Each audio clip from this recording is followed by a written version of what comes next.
السلام عليكم ورحمة الله وبركاته. يا أخوان، قبل فترة، قبل أسبوع تقريبا، شفت أحد من الأخوان من دول الخليج من البحرين جايب تفاحة عشان يبين إنه هذا التفاحة مغطاة بطبقة شمعية تجي من أمريكا، من الولايات المتحدة تقريبا.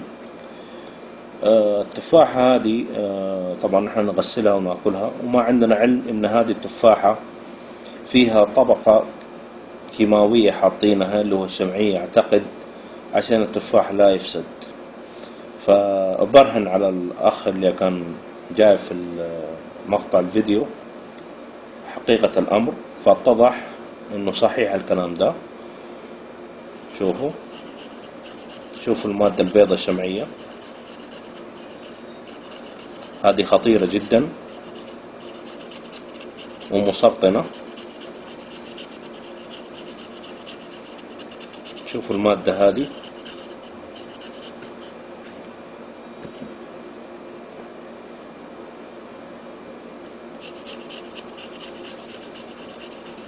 فما بالك لما تاكلها وتدخل في جسمك، لأنها طبقة شمعية.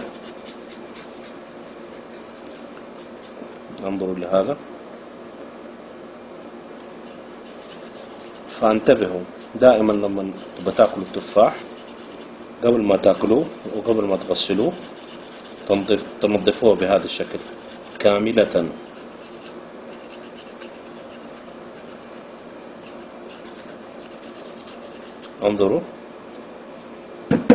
انظروا لهذا الطبقة الشمعية. مثالا آخر، ديك تفاح ثاني نفسه، انظروا الطبقة الشمعية.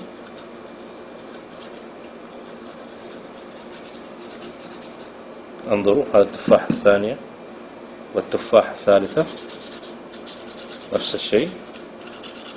جربوها في البيت